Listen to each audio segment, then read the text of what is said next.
historia súper especial y una historia sobrenatural. La Biblia tiene unas historias que no fueron sacadas de Disney ni son cuentos mágicos, sino que fueron hechos reales, con personas reales, y que Dios usó y permitió que estuvieran en la palabra registrados para bendecirnos y desafiarnos. Y hoy quiero animarte que tú puedas entender que Dios nos llama a caminar sobre aguas, ¿cierto?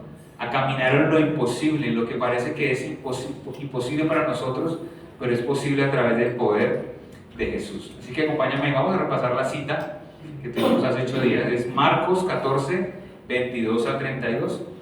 Inmediatamente después Jesús insistió en que los discípulos regresaran a la barca y cruzaran al otro lado del lago mientras él enviaba a la gente a casa. Después de despedir a la gente, subió a las colinas para orar a solas. Mientras estaba allí solo, cayó la noche. Mientras tanto, los discípulos se encontraban en problemas, lejos de tierra firme, ya que se había levantado un fuerte viento y luchaban contra grandes olas. A eso de las 3 de la madrugada, Jesús se acercó a ellos caminando sobre el agua. Cuando los discípulos lo vieron caminar sobre el agua, quedaron aterrados. Llenos de miedo clamaron: ¡es un fantasma! Pero Jesús les habló de inmediato: no tengan miedo, tengan ánimo, yo estoy aquí. Y hace 8 días mirábamos en este punto 3 verdades importantes para entender qué significa andar sobre el agua y cómo podemos hacerlo. Y voy a hacer un pequeño recorderis de lo que vimos. ¿Cuántos se acuerdan cuál era el primer punto? De aquella verdad que aprendimos. ¿A dónde nos llama Dios cuando estamos caminando como discípulos? ¿A la seguridad o a las aguas profundas? El primer punto es que Jesús nos va a llevar a aguas profundas. Jesús se fue y los dejó, le dijo: vayan, ya los alcanzo. Y se fue a orar por los discípulos, ¿cierto? Y esa barca que empezó como a hundirse, a recibir agua, casi naufragar, significa mi vida, mis procesos. Y estamos hablando aquí de cómo la tierra firme simboliza esa tierra firme que ellos dejaron y se fueron mar adentro, simboliza aquellas cosas seguras o estables que queremos controlar o que creemos controlar y que parece que nos dan estabilidad, ¿cierto? Y las aguas son ese terreno no estable, inestable, en que las cosas podrían salirnos bien o salirnos mal.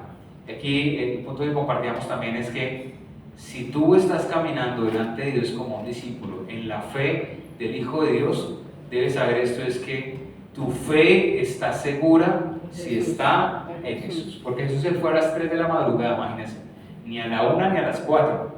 ¿Cuántos se levantan aquí a veces a las 4 de la mañana? Pero díganme, algunos se levantan aquí a las 3 de la mañana a hacer algo. A menos de que usted esa noche tomó no sé cuántos litros de agua y se fue al baño porque el cuerpo lo despertó. De resto usted está ahí, como dicen por ahí, el quinto sueño, ¿verdad? Jesús a esa hora se va y se muestra y camina sobre las aguas. Y ellos se llenaron de miedo, pero él les dice: no teman, yo estoy aquí. Y Jesús, veíamos en el tercer punto, está contigo. En medio de las aguas turbias y difíciles, Jesús les dijo: no tengan miedo, tengan ánimo, yo estoy aquí. El mismísimo Hijo de Dios está a nuestro lado. Hoy quiero compartirte la segunda parte, y te comparto esto para que tengas contexto de hacia dónde hemos ido. Pero aquí sucede algo muy interesante en la historia. ¿Sabes? La historia hubiera podido terminar ahí, ¿cierto? Jesús se apareció a los discípulos, caminó sobre el agua, ¡wow! ¡Qué chévere! Se montaron a la barca y fueron felices y comieron perdices, ¿cierto? Felices para siempre, como los cuentos. Pero ¿sabes? Dios espera algo de ti y de mí, porque tú y yo somos como esos discípulos que estaban montados en la barca. Algo que creo que quedó en nuestro corazón hace 8 días, que Dios nos regaló, es desafiarnos a entender. Tú eres un seguidor de Jesús que se queda en la orilla porque no quieres ir mar adentro, porque quieres estar en zona segura, o quieres montarte en la barca con Jesús como un discípulo a donde el maestro te lleve mar adentro. Eso marca la diferencia en cómo nos movemos en el cristianismo. Aquí pueden haber seguidores que no toman riesgos, que hasta donde no les incomode van a seguir a Jesús, pero aquí también, y lo he podido constatar, hay discípulos que van con Jesús a toda. Si Dios me dijo que hiciera esto y me incomodara con esto, lo voy a hacer, aunque no sea lo que a mí, en mi carne, me agradaría, ¿cierto? Y si te das cuenta, la multitud se queda en la orilla y Jesús se va con ellos o los manda allí a solo a los discípulos mar adentro. Así que este mensaje es hoy para ti que eres un discípulo de Jesús. ¿Cuántos quieren ser discípulos de Jesús? Amén. ¿O están siendo mejores discípulos de Jesús? ¿Hay discípulos perfectos? No. ¿Discípulos hechos? No. Si usted es un discípulo hecho, mi hermano, usted es un arcángel. Pero yo le digo, Dios trabaja con nosotros, discípulos imperfectos, débiles, que nos falta fe, para llevarnos a ser esos discípulos que Él quiere formar, discípulos llenos de fe en el Señor Jesucristo. Así que ahí no termina la historia, mira lo que pasa. Versículo 28 al 31. Entonces, adivinen quién apareció. Nuestro querido Peter, ¿cierto? Pedro, dice, entonces Pedro lo llamó, Señor, si realmente eres tú, ordéname que vaya hacia ti caminando sobre el agua. Jesús dijo, sí, ven. Entonces Pedro se bajó por el costado de la barca y caminó sobre el agua hacia Jesús. Pedro se lanza a las aguas. Y sabes, la historia pudo terminar ahí, pero no sé si usted conoce historia, si usted es un ducho en sociología, en historia clásica y demás. Cuénteme si hay algún registro de alguien en la humanidad, 9.000 millones de personas, de alguien que haya podido caminar sobre el agua. ¿Usted ha escuchado alguna historia? Solo un terrícola, un mortal, un pescador que ni siquiera como algunos otros fue a la universidad, iletrado, pudo caminar sobre las aguas. ¿Era un extraterrestre? ¿Era un arcángel? ¿Era un ángel? No. Era un mortal como tú y como yo. Era un discípulo como tú y como yo. Así que si Pedro pudo hacerlo, ¿por qué nosotros no? Si Pedro, como un discípulo imperfecto que negó a Jesús, que tenía temores, que tenía un carácter a veces volado, impulsivo, pudo hacerlo, ¿por qué tú no puedes hacerlo? Ahora, decíamos hace 8 días, ahora no te vas a lanzar de la piscina más honda de tu conjunto sin flotadora a decir, voy a caminar sobre el agua porque el pastor dijo y Pedro lo hizo. No, entendamos el contexto espiritual. Dios es un Dios de principios, pero va a cambiar sus formas. De pronto tú digas, Padre, yo coloco mis pies sobre las aguas, tú me vas a ayudar. Tal vez Dios está queriendo hoy hablarte de otra manera. ¿Qué significa andar sobre las aguas? Pero ¿cuál es el punto? Hoy todos, si somos discípulos de Jesús, podemos caminar sobre el agua. Dile que está al lado, tú puedes andar sobre el agua. Anímalo, anímalo. Tú puedes andar sobre el agua, ¿cierto? Ahora, ¿qué es caminar sobre el agua? Vamos a andar sobre el agua. Pastor, pero ¿qué es andar sobre el agua, cierto? ¿Será que andar sobre el agua o caminar sobre el agua es cumplir sueños imposibles? No sé si cuando tú escuchas esto de andar sobre el agua te suena como algo sobrenatural. Claro, es que es increíble caminar sobre el agua. Y te suena como, mejor dicho, es que yo era pobre y ¡wow! Ahora yo puedo ser rico. ¿Alguna vez han tenido la esperanza de ganarse un baloto por ahí? ¿Cierto? O que los llamen, como el pastor John nos contó, que se ganó un carro. ¿Se acuerdan que el pastor John nos contó? ¡Wow! ¿Cierto? O que usted diga, es que yo no puedo tener hijos y ahora Dios me regaló hijos y ahora yo voy a tener 8 hijos. No, no se trata de cosas extremas, ¿sabes? Caminar sobre el agua no tiene que ver muchas veces con los ideales que nosotros tenemos. Muchas veces nosotros creemos como cristianos que el ideal, por ejemplo, es yo vengo a Cristo, empiezo a hacer la voluntad del Señor y todo va a ser estable ahora. Mi trabajo está asegurado, no depende del gobierno, mi trabajo es un contrato a término indefinido, así que voy a estar seguro allí, tengo salud, tengo dinero, tengo estabilidad, todo está bien. Creemos que eso es andar en lo sobrenatural o lo que Dios quiere hacer en nosotros. Pero aquí tenemos que romper un paradigma. Y yo tenía un tema con esto porque en ciertas cosas a veces yo suelo ser como idealista. ¿Cuántos aquí son idealistas y sueñan, imaginan cosas? Que todo el mundo es perfecto y que todo es estabilidad, amor y paz. Y yo pensaba que caminar sobre las aguas era como esta clase de cosas. Y en realidad mira lo que quiere decir andar sobre el agua. El agua representa lo natural. Es decir, que tú vas a dar un paso y te puedes hundir. Andar sobre el agua es caminar en lo que no es natural. No es natural que tú puedas andar sobre el agua. Si das un paso, te vas a hundir normalmente en el agua. Así que andar sobre el agua es estar por encima de lo que no debería ser. Caminar por medio de lo impensable. Es decir, caminar por encima de, y te lo quiero compartir aquí, en eso, 3 cosas para que tú puedas ver qué es caminar sobre el agua. Caminar por encima, número 1, de mis debilidades. ¿Cuántos tienen aquí debilidades? ¿Puede usted nombrarlas? Impulsivo, agresivo, desconfiado, inseguro, con sentimientos de rechazo. Piensa en todo lo que tú tienes como debilidades. Si quieres, pásala hasta que lleguemos allí. Pero las debilidades representan, por ejemplo, el temor, el apocamiento. ¿Cuántos aquí, no levanten su mano, pero cuántos aquí tienen un genio volado? Sí, dicen, es que a mí me cuesta, yo tengo un genio, una tranca fuerte, ¿cierto? A mí me dicen, hola, ¿qué pasó? No te da ahí, ¿cierto? ¿Cuántos otros a veces más bien que luchan con el apocamiento? Hola. Tenemos debilidades y cosas que tenemos en nuestra humanidad. Algunos aquí luchan, por ejemplo, con el rechazo, ¿cierto? Otras luchan con el orgullo, con la soberbia, ¿cierto? ¿Cuántos imperfectos hay acá llenos de debilidades? Yo soy el primero de todos en medio de las debilidades. Caminar por encima del agua tiene que ver con caminar por encima de mis debilidades. No es natural que tú camines por encima de tus debilidades. Tú puedes conocer gente muy docta, muy hecha y derecha, pero que es capaz de maltratar a otros. ¿Ha conocido usted un jefe maltratador? ¿Alguien abusador? Gente muy estudiada, llena de debilidades. Cuando muchas de esas personas vienen a Cristo, se convierten en un proceso genuino delante de Dios, algo empieza a pasar. Y es que vivir por encima de lo natural, caminar sobre el agua, es que tus debilidades ya no te arrasan. Tus debilidades empiezas a superarlas o sobreponerte a ellas. Yo era una persona súper, ultra, mega tímida.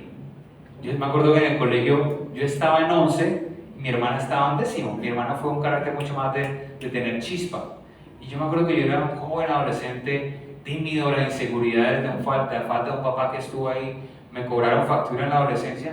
Y yo me acuerdo que yo le decía, Ana María, presénteme a sus compañeros del colegio, del salón, sí, presénteme amigos. Entonces llegaban a María, ante los compañeros, ¿qué hubo? ¿Qué más? Mi hermana era toda líder. Les presento a mi hermanito, claro. Hola, ¿cómo están? Y yo era así como todo de lucho, con una vocecita así toda chiquitica, lleno de timidez, de temor, de inseguridad. Y un año después, cuando salí del colegio, yo tomé la decisión, me acuerdo del 1 de enero del 2004, de entregarle mi vida al Señor. Yo dije, Señor, te conocí en la adolescencia, me desvié, te quiero entregar mi vida, sácame de donde estoy, de inmoralidad, de un montón de cosas, y yo quiero caminar contigo. Dios empezó a producir algo en mí que no fue natural, empezó a romper toda la timidez que había en mí, empecé a relacionarme mejor, a encontrar amigos en la iglesia, a comenzar a superar, luego empecé a servir en la iglesia, empecé a poder ver que me podía relacionar y hablar, y hoy día aquí voy pudiendo hablar, por gracia de Dios, a muchos y a ustedes también. Entonces, uno puede caminar por encima de sus debilidades. Para mí no es normal poder entablar conversaciones, no era normal hacer relaciones, amistades, ser una persona temerosa e insegura. ¿Cuál es tu debilidad? La debilidad que tú dices, esta debilidad me ha acompañado toda mi vida. Una debilidad, por ejemplo, puede ser la tendencia hacia el rechazo o hacia el rencor, con la ofensa. Esas debilidades, cuando tú vienes a Cristo y empiezas a andar sobre el agua, es que tú puedas caminar sobre ellas y no te arrasan. Tú empiezas a caminar en fe y avanzar. Otra manera de entender qué es andar sobre el agua es cuando caminamos por encima de las circunstancias. Hay temporadas, querida iglesia, de soledad. ¿Han experimentado ustedes? De soledad. Recién llegamos aquí a Cali el año pasado, fue un momento en ciertos meses donde empezaban a llegar sentimientos de soledad. Claro, dejamos 5 años de amistades, mi familia de sangre está mucho más lejos todavía y tuvimos que batallar en algún momento del año diciendo, Señor, es parte natural del proceso porque estamos juntos conociéndonos y construyendo familia y ya uno va caminando en eso y va superando. Pero ¿cuál es el punto? Hay temporadas de soledad, de ansiedad, de desempleo.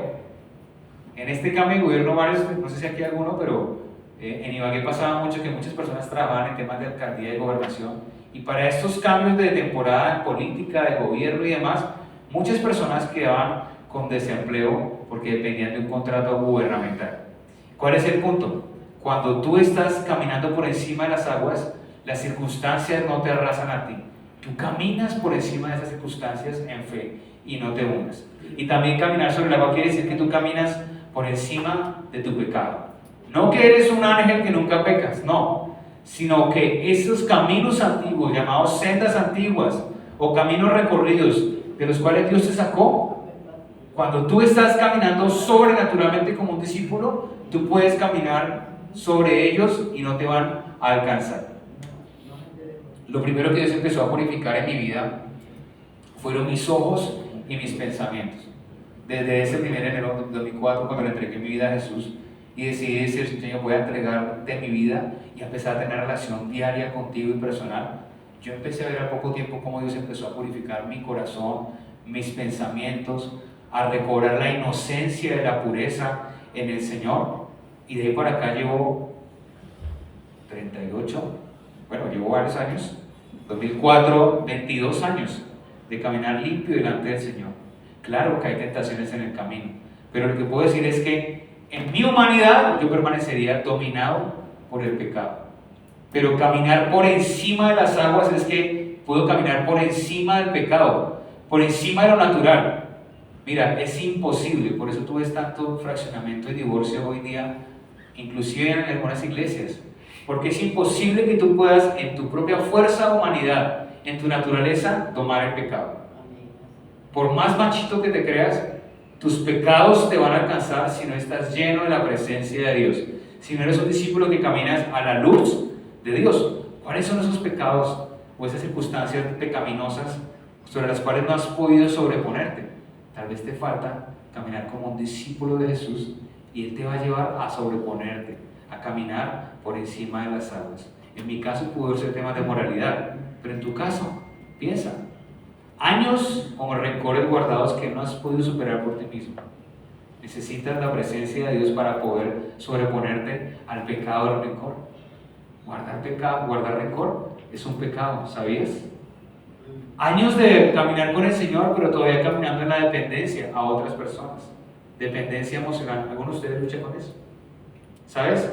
En Cristo Jesús, cuando vienes a Él y caminas con Él, Él empieza a llevarte a caminar por encima de estas cosas, de tus debilidades, de tus circunstancias, de tu pecado. Así que tú estás llamado a vivir por encima de lo natural.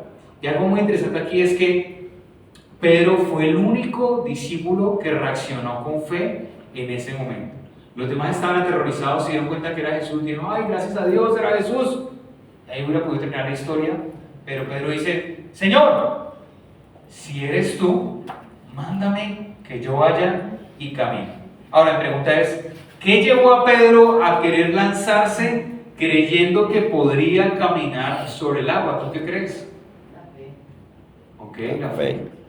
Pero ¿por qué no fue simplemente un discípulo más que hubiera estado allí y bueno, nos vamos todos? Sino que él tomó la iniciativa de hacer algo distinto, algo avesado, algo diferente. Aquí hay algo muy interesante, y es que para que podamos entender qué pasó allí, hay que entender el contexto judío y la noción de los discípulos que están en la barca.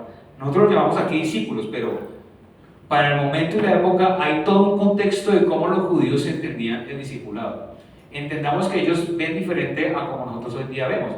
Nosotros vemos los discípulos, a Jesús, pero para el momento y para ellos, Jesús era un maestro, un rabí de la ley, y ellos eran los discípulos, los alumnos.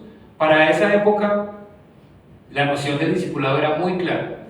Un maestro era un rabí, una persona versada en la ley, docta, inclusive que el maestro ni siquiera iba a escoger a los discípulos. Los discípulos clamaban y decían: yo quiero ser tu discípulo. Y el maestro tenía la oportunidad de decir: no, tú sí. No, yo no creo en ti, creo que tú sí. El maestro era el que venían ellos ante el rabí y él decía quién sí y quién no. ¿Sabes qué hizo Jesús? Jesús fue y buscó a los discípulos. Es decir, Jesús cree en nosotros y Él cree que podemos ser sus discípulos. Así que ellos se ven como discípulos. ¿Y qué hacía un discípulo? Dejaba todo: su casa, su familia, su herencia, su comodidad, su profesión, para caminar unos años con el maestro para ser formado, y se comprometía delante del maestro o de ese rabí a decir: te voy a seguir donde tú vayas. Y el maestro decía: si me sigues, vas a dejar todo y vas a hacer lo que yo te voy a enseñar, porque quiero que hagas como yo hago, y yo te voy a enseñar, y tú te comprometes a hacer lo que yo voy a hacer. ¿Me sigues? Entonces en la mente de Pedro, ¿qué había? Yo soy un discípulo. estoy aprendiendo de Jesús. Él es mi maestro y yo quiero imitarlo a Él. Ahora, están todos en la barca, el carácter de algunos y el temor les gana y parece que todos dicen, ¡ay! Pasó la tormenta, gracias a Dios.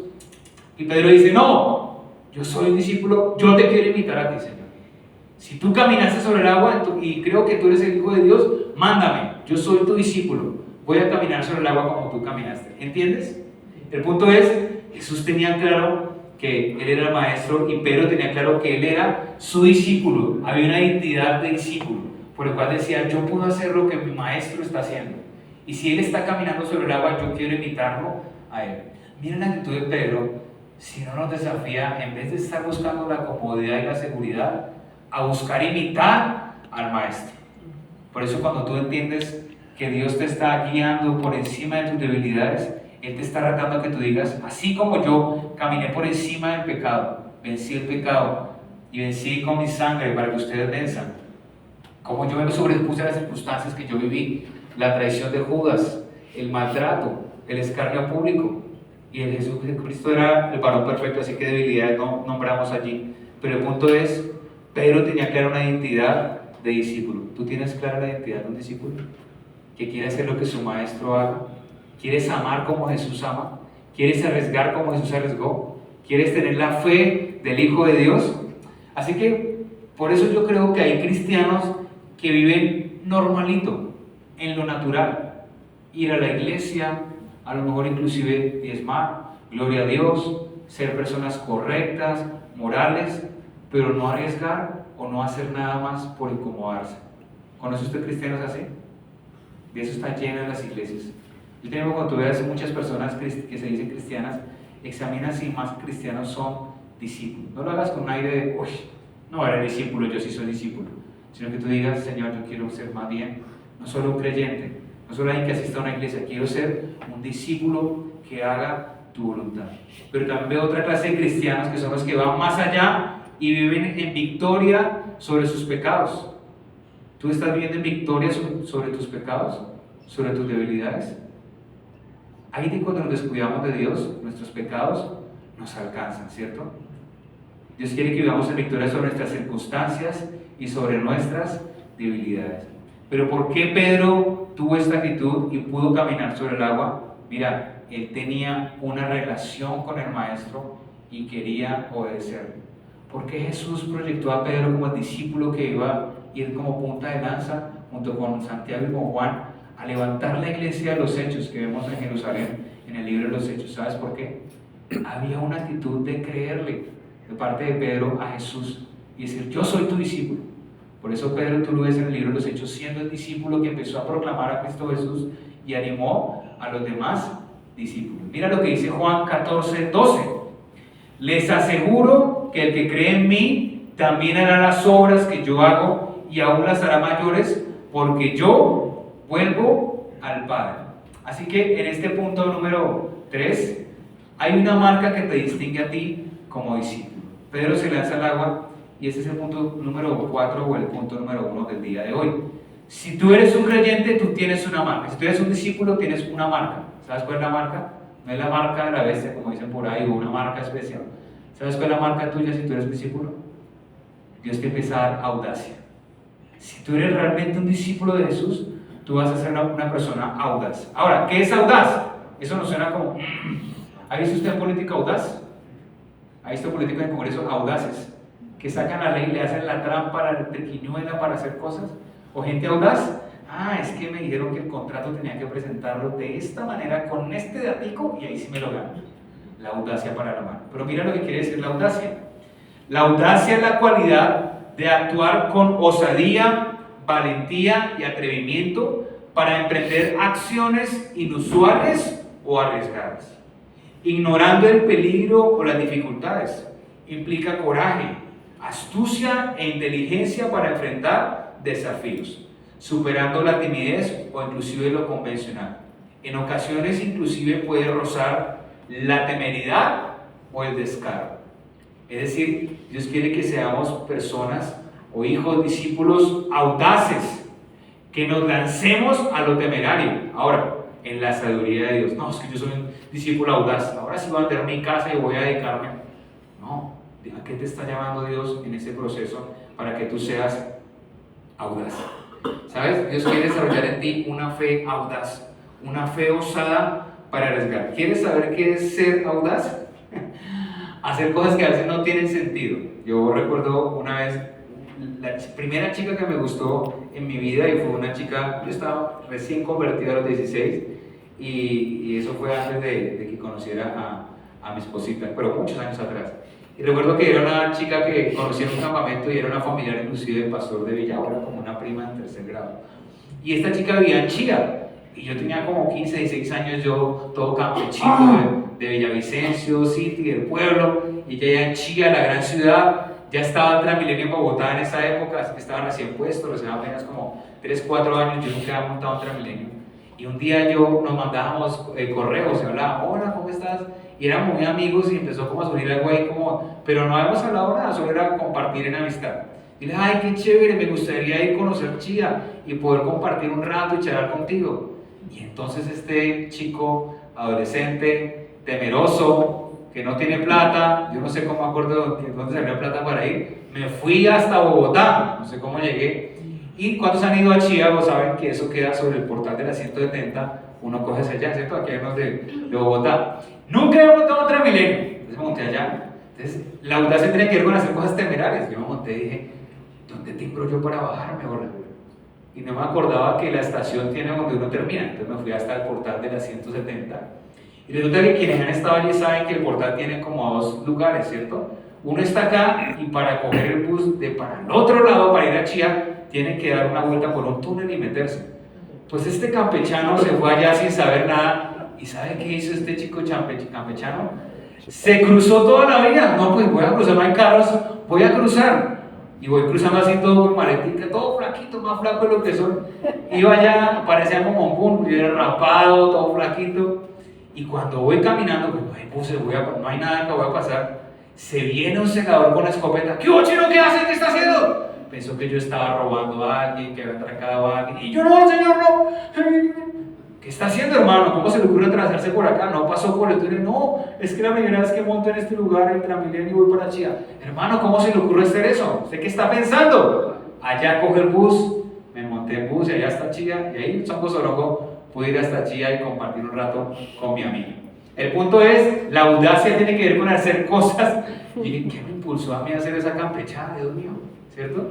Bueno, había una amistad, quería compartir con ella, y era una amistad especial. ¿Cuál es el punto? La audacia tiene que ver con hacer cosas que no están en nuestra naturaleza. Yo estaba jugado de miedo yendo hasta Bogotá y nunca había montado a Transmilenio y nunca olvidé ese oso tan tenaz. Por favor, no se lo cuente a nadie, por favor, si el pastor es una boleta. El punto es, la audacia tiene que ver con hacer cosas osadas, valientes, y que tiene que ver con atreverse para aprender causas o acciones inusuales y que son riesgosas. Mira, Dios quiere darte una fe a ti audaz, arriesgada, ¿cierto? En el propósito de Dios. Y esto sucede porque tú pones tu confianza en el Maestro y sabes quién es Él. Pero ¿sabes quiénes son los que tienen esta capacidad de parte de Dios para arriesgar? No son los creyentes, no son los simpatizantes, son los discípulos. ¿Quién era Pedro? ¿Solo un creyente? ¿Solo el que iba a una iglesia? Era el que estaba con el Maestro 24/7 y vio al Maestro hacer milagros. Por eso mi pregunta es, ¿tú eres un simpatizante? ¿Tú eres un creyente? ¿O tú eres un discípulo? Yo quiero que esta iglesia esté llena de discípulos, de hijos de Dios que caminan con el Señor y le creen al Señor. ¿Cómo puedes ver tu fe siendo osada? El Señor te va a llamar a hacer cosas arriesgadas. En una naturaleza o en condiciones normales, ¿qué puede ser? No tienes trabajo, crees que no vas a lograrlo, parece que los ingresos no te dan y Dios te dice, quiero que seas padre. Pero Señor, ¿cuál es el paradigma hoy día de los jóvenes? No, hasta que no tenga 35, 36, me haya especializado y tenga asegurada la casa, ahí sí no me voy a casar, no voy a tener hijos. Y Dios nos llama a confiar. Llegó la hora de ser padre. ¿Vas a confiar en que yo te voy a proveer o no? Eso es ser audaz. Y tú dices, bueno, con el ingreso que tengo, consigo con este poquitico, si Dios me llamó a lanzarme con mi esposa y nos colocó en el corazón que es la hora de ser padres, lo vamos a hacer. Dios, respáldanos. En Ibagué tuve la oportunidad de acompañar a una parejita y somos sus padres de matrimonio. Y fue muy lindo ver cómo ellos se casaron con 0 pesos en la cuenta. Y él ha tenido un trabajo allí que apenas les daba para a ras con ras. Me decía, Juanma, es que sentimos que es la hora, pero yo tengo miedo. O sea, él me ha dicho, ya es la hora de embarazarnos, queremos ser padres, ya Dios lo colocó en el corazón, estamos en unidad, pero el ingreso sigue siendo el mismo. ¿Lo hacemos? ¿Qué opinas? Si Dios te lo puso, Dios te llama, Dios te va a proveer. Les cuento que ya su niña tiene 1 año y está empezando en el 2.º bebé, casi con el mismo sueldo. Y al tiempo de haberse arriesgado, decir, vamos a hacerle, el Señor proveyó un trabajo y él pudo tener un poquito más de estabilidad. Dios en el camino nos va sacando adelante. ¿Qué cosa está esperando Dios de ti para que tú seas audaz? ¿Qué cosa está esperando Dios que te extiendas en fe para que tú emprendas y salgas de la barca y salgas a caminar? Mira lo que dice aquí. Pero cuando Pedro vio el fuerte viento y las olas, se aterrorizó y comenzó a hundirse. ¿Sabes? Aquí pasa algo interesante. Él se lanza y empieza a caminar. Pero cuando perdió la vista de Jesús, comenzó a hundirse. ¿Por qué empezó a hundirse? Quitó la mirada de Jesús y empezó a ver las olas. ¿Sabes? Cuando tú miras hacia la dificultad, apartas tus ojos de Jesús y empiezas a verte a ti mismo hacia adentro, en tu debilidad, en tu imposibilidad, y perdiste la capacidad de mantenerte en la audacia que Dios quiere darte. Muchas veces cuando te lanzas a hacer algo que es nuevo para ti, que es repentino, y empiezas a dejar de ver a Dios en la intimidad, Señor, muéstrame qué quieres para mí, creo en ti, confirma tu palabra, y empiezas a verte hacia adentro, hacia las circunstancias, te desanimas porque estás lleno de debilidades, porque tenemos debilidades que nos pueden cobrar factura. El día que yo, haciendo esta labor, que es un privilegio estar aquí sirviendo juntos, deje de ver al Señor, me voy a hundir. A veces hay días en que yo dudo, digo, Señor, ¿a quién estás viendo? Sígueme viendo a mí, sígueme viendo a mí. Cuando tú te enfocas de Jesús, pierdes y te ahogas. Mira lo que dice Hebreos 12:2. Fijemos nuestra mirada en Jesús, en quien la fe empieza y ¿qué pasa? Termina. En vez del gozo que podía haber tenido, sufrió la muerte en la cruz y aceptó la humillación como si no fuera nada. Después se sentó a la derecha del trono de Dios. ¿Sabes? Aquí la Biblia está diciendo la manera de perseverar y alcanzar lo que Dios quiere para nosotros. ¿Cuál es? ¿Qué dice la primera parte del versículo?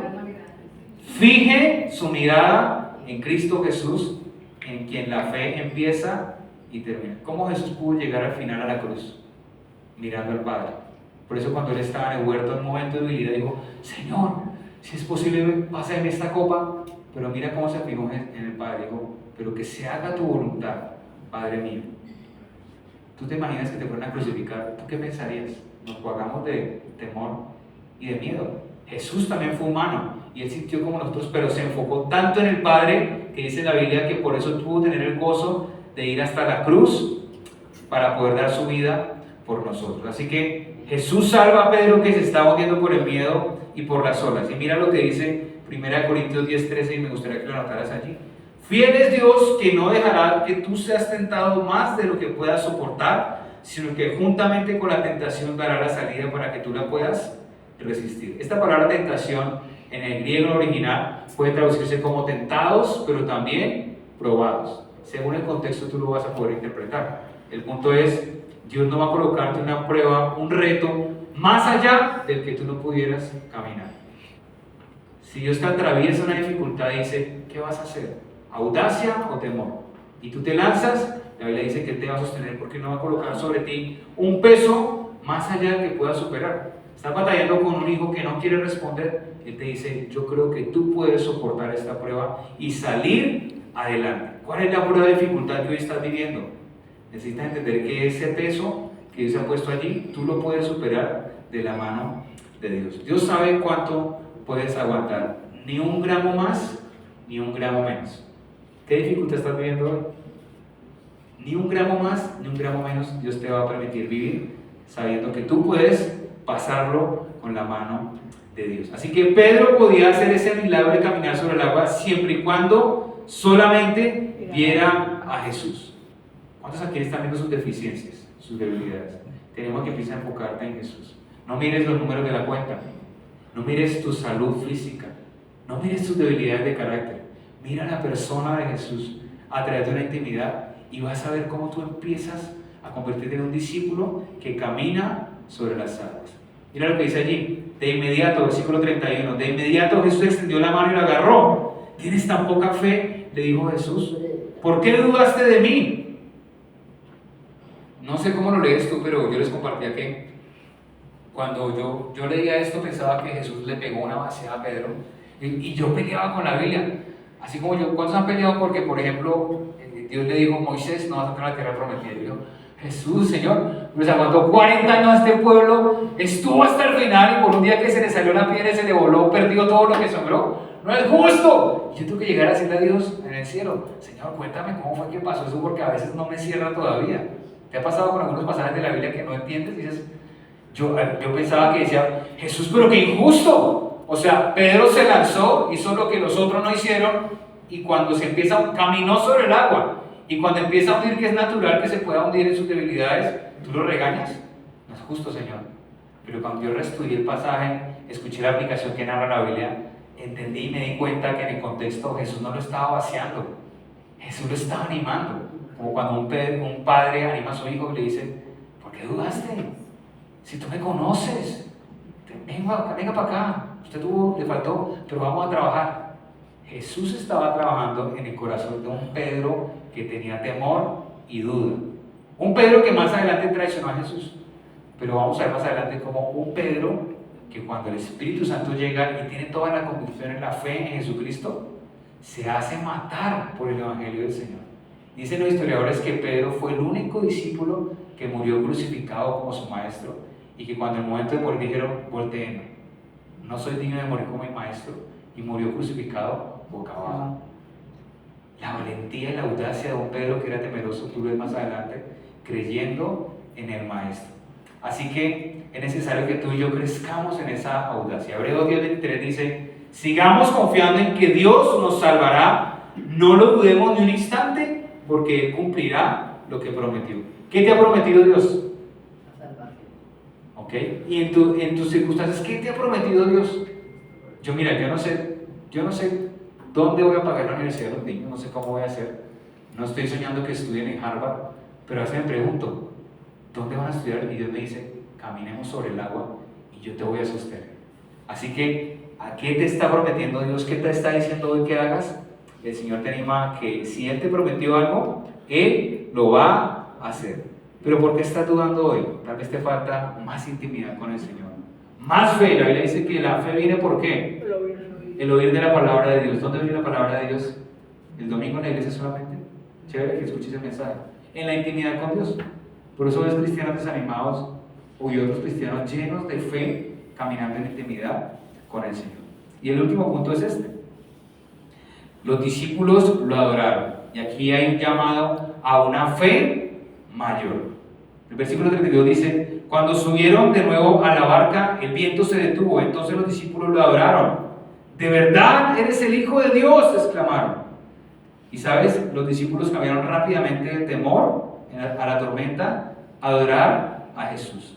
Y esta es una reacción lógica porque vieron el poder de Jesús demostrado y vieron cómo el Maestro cuidó a Pedro. Pero mira lo que dice Jesús en Juan 20:29. Entonces Jesús les dijo, ¿tú crees porque me has visto? Benditos son los que creen sin ver. Mira, ¿sabes cómo cree el mundo? El mundo cree por la evidencia del milagro. Pero un hijo de Dios, un discípulo de Dios, cree aun cuando no esté la evidencia del milagro. Es decir, aprende a confiar en su maestro. Mira, ¿cuántos han experimentado milagros instantáneos? Oraron por esa enfermedad y oró sanidad del Señor. Oraron por la circunstancia económica y rápidamente Dios respondió. Esos milagros a veces momentáneos, instantáneos, Dios los permite también para que nuestra fe crezca rápido, ¿cierto? Pero ¿cuántos han orado por un milagro y hay una demora, un tiempo en que no sucede? ¿Sabes qué está haciendo Dios? Dios está llevando a no que creas rápido, que creas profundamente. Cuando tú tienes que esperar y perseverar en oración, clamar al Señor, ¿qué está haciendo Dios? Está retardando el milagro para que tu fe permanezca y sea profunda, no por ver, sino por la fe en Cristo Jesús. Decía una canción muy linda de un cantante cristiano, decía: sé que ha sido muy difícil tener fe, que ha sido muy difícil creer en lo que no ves, pues si ves, entonces no sería fe. Voy a decirlo otra vez. Sé que ha sido muy difícil tener fe. ¿Es difícil? Uf. Que ha sido muy difícil creer en lo que no ves, pues si ves, entonces no sería fe. La fe que Dios premia y multiplica y mueve el corazón de Dios es la fe que confía en el Hijo de Dios aun cuando no vemos. ¿Qué tipo de fe tienes tú? La de un discípulo debe decir: yo conozco al Maestro, Él no me va a fallar. Así que quiero decirte algo: es, si Dios no ha obrado todavía en esa circunstancia y estás queriendo caminar sobre las aguas, confía en el Señor, porque aunque no lo veas, esa es la verdadera fe. Y Dios dice en la Biblia que Él recompensa a los que caminan y le buscan con fe. Yo quiero mostrarte este video para terminar, que ilustra toda esta escena y luego podamos hablar por lo que Dios está hablando. Así que si puedes rodar allí el video. Si me ayudas para apagar allí una luz y podamos poder ver.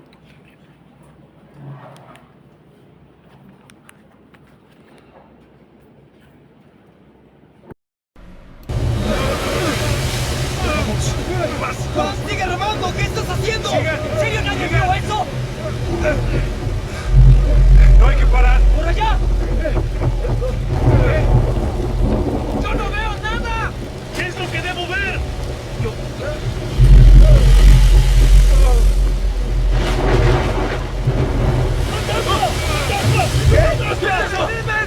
¿Qué esperan? No puede ser. ¡Salir de aquí! ¡Todos!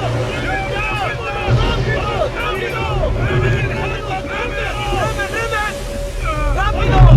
¡Nadie se mueva! ¡Dije, nadie se mueva! ¡Basta, basta, basta! ¡Deténganse! ¡No es un fantasma! ¡Estás loco!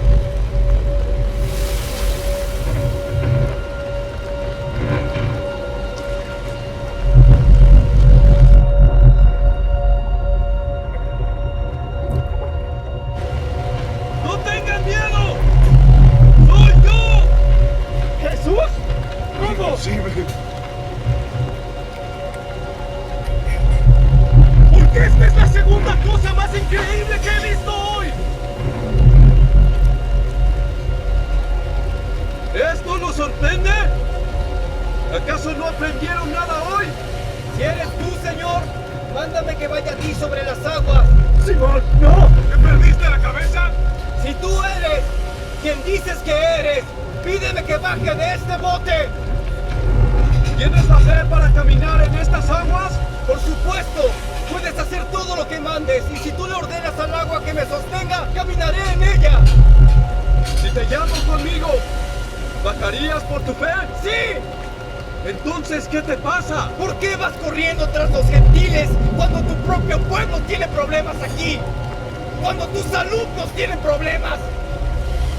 He estado aquí, enfrente de ti, confiando en ti, pero estás separando peleas en la Decápolis.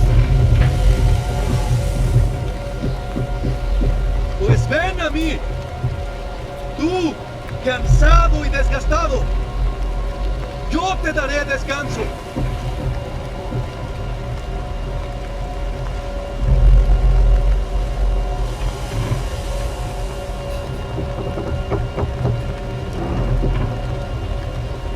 Simón, no. Simón, no, ¿qué haces? Simón, Simón, no, Simón. Simón, ¿qué haces?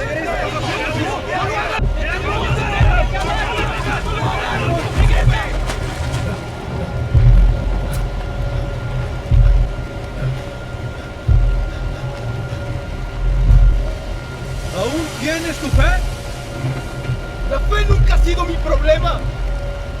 Yo lo entregué todo para seguirte, pero solo estás curando extraños.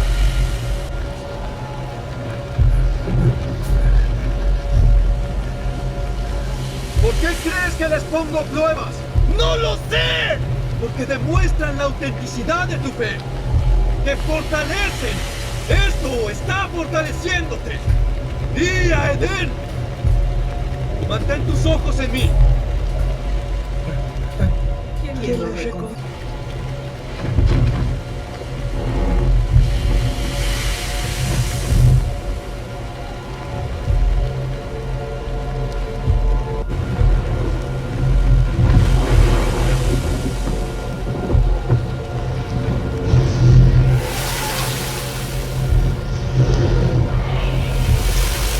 ¡Me hundo! ¡Señor, sálvame! ¡Me hundo! ¡Va a llegar! ¡Señor! ¡Alguien lo ve! ¡Simón!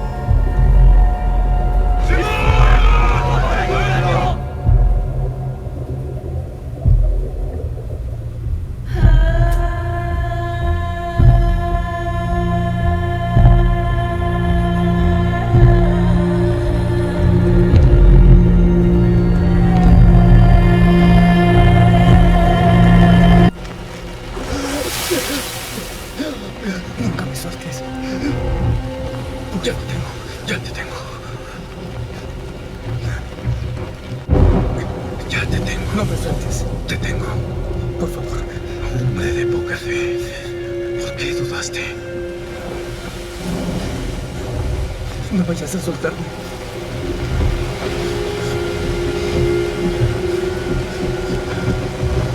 Tengo muchos planes para ti, Simón. Incluidas cosas duras. Solo mantén tus ojos en mí. Lo prometo.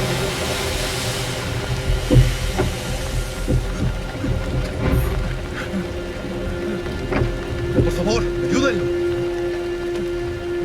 Por favor, nunca me sueltes. Lo siento. No me sueltes, por favor. No me sueltes, Señor. Lo siento, por favor. ¡No me sueltes! ¡Por favor, no! ¡Paz! ¡En calma!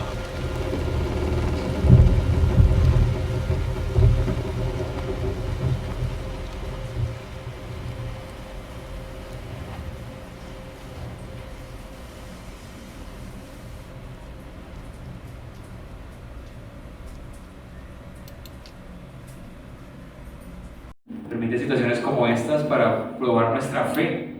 Y somos como ese Pedro que intenta caminar, pero se puede hundir, viendo el horizonte, las tormentas. Y hoy el Señor te llama a que tú puedas caminar en fe. ¿Cuántos quieren caminar en esa fe que camina por encima de lo natural?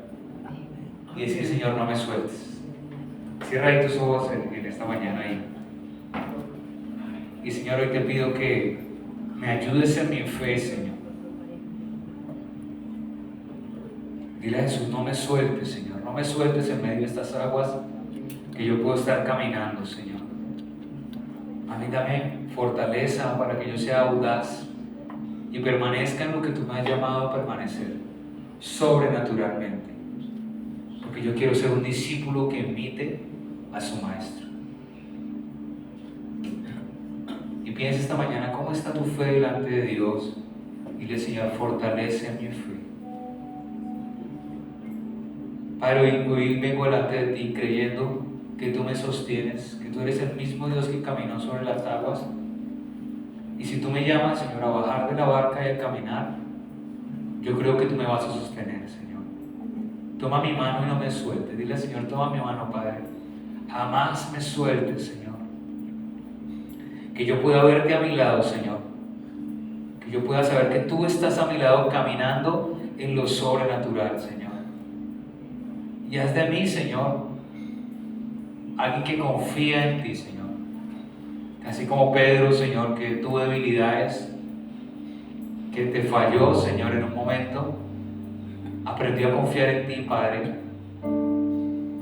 y a permanecer en ti, Señor. Y será aquel discípulo que entregó su vida por ti. Y clama en este momento al Señor y dile, Señor, dame esa fe que hoy necesito, fortalece. Y piensa en aquellos desafíos que estás viviendo y colócalos en manos del Señor. Y el Señor hoy te llama a que no te quedes en la tierra firme, no busques regresar a la orilla, sino que más bien puedas lanzarte al agua y el Señor, y le diga: Señor, si tú me llamas, voy a dar el primer paso en caminar en fe. Voy a permanecer en lo que tú me has llamado a permanecer. Señor, no voy a huir de los retos que estoy enfrentando. Si tú estás hoy batallando con el temor, con la tentación, el deseo de abortar ese proceso, de dejarlo a un lado y abandonarlo, hoy es el día que tú digas: Señor, yo tomo el reto y quiero permanecer en ti.